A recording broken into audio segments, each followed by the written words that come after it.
По сути, началось это все с моей дочки. Ей 5 лет. Однажды она смотрела на YouTube видеоролики и нашла там видеообзор кукольного домика. Подбежала ко мне и говорит: Анна, посмотри, какая идея замечательная, я хочу такой домик. Я посмотрела, мне очень понравилось, потому что действительно очень увлекательно. Ребенок может играть и развиваться. Взяла, достала все свои ткани, остатки, пуговки, замочки.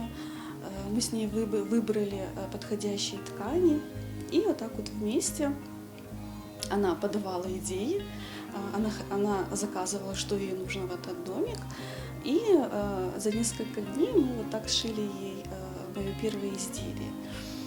Ну и, конечно же, ее подружки видели, и им тоже захотелось такой домик, и мамочки стали просить, заказывать, чтобы я им тоже пошила такую замечательную игрушку.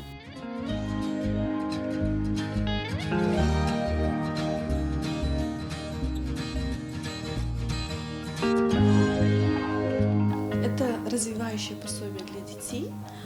Оно, конечно, развивает ребенка с разных сторон. Развивается и мелкая моторика, развивается фантазия, потому что ребенок проигрывает какие-то ситуации жизненные с куколкой.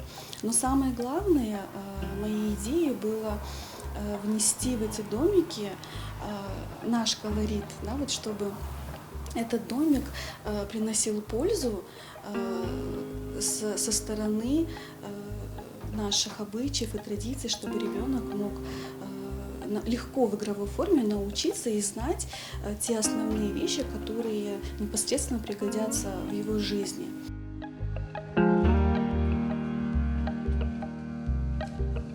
В этих домиках предусмотрено, вот в комнатке в спальне находится постеленный отдых, и девочка с мамой может научиться в игровой форме читать намаз. Есть кухня, есть столовая.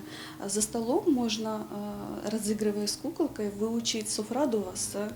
И я думаю, что это так ненавязчиво, легко, и на самом деле как раз-таки все вот основные моменты, которые мама хочет научить свою дочь, можно проигрывать и учиться.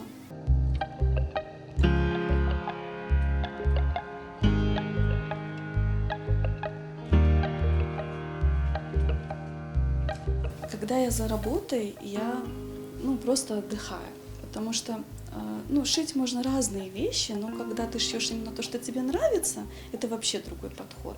Это идет именно как по маслу. И просто, и все легко получается.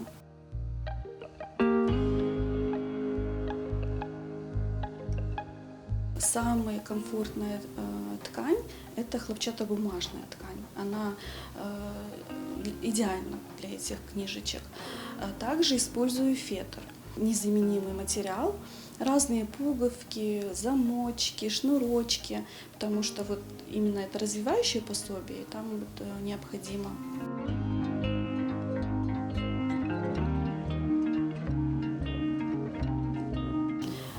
Развивающее пособие для детей можно шить от 0 и выше. Естественно, что там есть разграничения по возрасту. Например, развивающие кубики, они, конечно, для деток поменьше, там годик-два. А книжечки, они уже для деток постарше.